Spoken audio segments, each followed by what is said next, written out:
حضرت مریم کو حکم ہوا اللہ کی طرف سے، حضرت جبریل کو بھیجا کہ جاؤ حضرت مریم کو بشارت دو کہ اللہ تمہیں ایک لڑکا عطا کرے۔ سبحان اللہ۔ حضرت مریم تو حیران ہو گئی، میری تو شادی بھی نہیں ہوئی، کیسے لڑکا ہوگا؟ پریشان۔ حضرت جبریل کہتے ہیں اللہ کا حکم ہے، اللہ کے حکم سے اللہ نے ان کہا تو پوری کائنات کو بنا دیا، تو یہ کون سا مشکل ہے کہ بغیر باپ کے اللہ تمہیں عطا کر دے؟ گھبراؤ مت۔ حضرت مریم علیہ نبی علیہ السلام کے پیٹ میں حمل پھیل گیا، اور اب وقت قریب آ رہا ہے، جو وقت قریب آ رہا ہے ولادت کا، حضرت عیسیٰ علیہ السلام پیدا ہونے والے ہیں۔ ان کی گھبراہٹ بڑھ گئی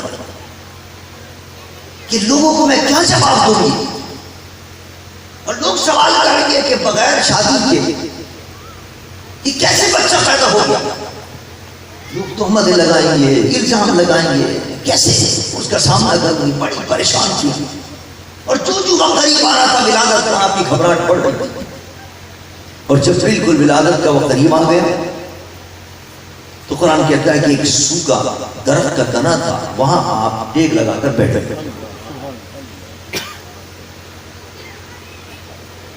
اور جب ولادت ہونے لگی تو اس تنے میں سے نیچے سے آواز آئی، فناداها من تحتها اللہ تحزنی قد جعل ربک تحتک سریا۔ سبحان اللہ۔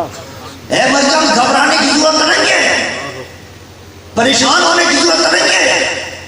اب سارے اس وقت ایک ولادت کے وقت اور ولادت کے بعد، ولادت سے پہلے زچہ کو اور ماں کو طاقتور دواؤں کی بھی ضرورت ہوتی ہے، غذا کی ضرورت ہوتی ہے، اور وہاں لگو تو سارا کے اندر پانی بھی نہیں تھا، کھانے کو بھی نہیں تھا، اور ولادت ہو رہی ہے۔ اللہ نے فرمایا مریم گھبرانے کی ضرورت نہیں ہے، آواز آتی ہے قد جعل ربک تحتک سریا، پانی کا انتظام بھی کر دیا ہے، تمہارے نیچے نہر بہ رہی ہے، نہر بہنی شروع۔ اس کا خود اکثر آتا ہے، کہیں پانی کا نام نہیں، نہر بہنے لگی۔ کھانے کو چاہیے تھا، کھانا کہاں سے آیا؟ فرمایا وَحُسِّي إِلَيْكَ بِجِذْعِ النَّخْلَةِ تُسَاقِطْ عَلَيْكَ رُطَبًا جَنِيًّا۔ یہ جس تنے کو تم جس تنے کے پاس بیٹھی ہوئی ہو مریم، اس کو ہلاؤ اپنی طرف، اس کو ہلاؤ گی، سوکھا تھا لیکن اس کے اندر سے تازہ کھجوری گئی۔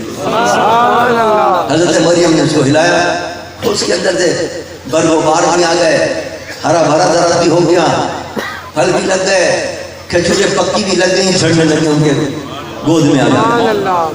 انہوں نے نوچھر ماری۔ اب کھجور جو ہوتی بڑی طاقتور غذا ہوتی، اس وقت ان کو کھجور بھی مل گئی، پانی بھی مل گیا۔ حضرت عیسیٰ کی ولادت ہوتی۔ اللہ، یہ غم تو پریشان کر رہا ہے، فکر پریشان کر رہی ہے کہ اب لوگوں کے پاس میں جاؤں گی تو لوگ کیا جواب دیں گے، لوگوں کو میں کیا جواب دوں گی جب سوال کریں گے لوگ یہ کیسے بچہ پیدا ہو گیا بغیر باپ کے۔ اللہ نے اس مسئلے کو حل کر دیا۔ ہمارے تم خاموش رہنا، تم مت بولنا، چپ کر روزہ رکھ لینا، یہ جو بچہ پیدا ہوا یہ خود جواب دے دے گا۔ سبحان اللہ۔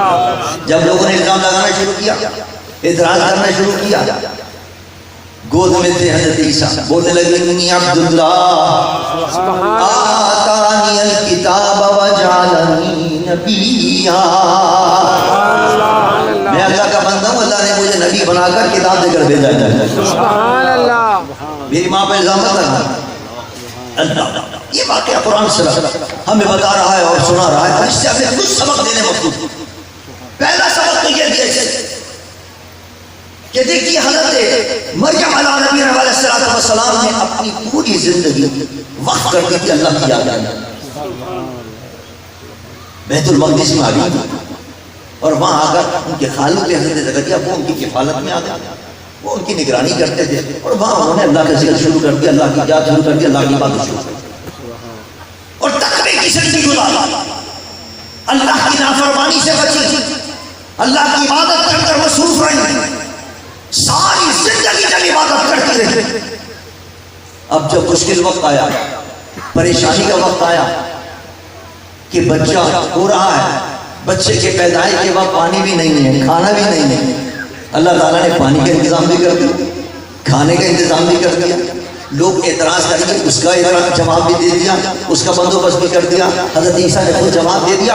بتانا مقصود یہ تھا، امت مسلمہ کو سبق دینا مقصود یہ تھا، اگر مریم نے ساری زندگی عبادت کی، اللہ کی گناہوں سے اپنے آپ کو بچایا ہے، اللہ کی اطاعت کرتے اپنی زندگی بسر کی ہے، تو جب مشکل وقت آئی ہے تو اللہ نے ساری مشکلیں ان کی آسان کر دی ہے۔ امت مصطفیٰ کو سبق دینا مقصود تھا، امت مصطفیٰ کے اندر اتباع نبی کریم صلی اللہ علیہ وسلم کے اندر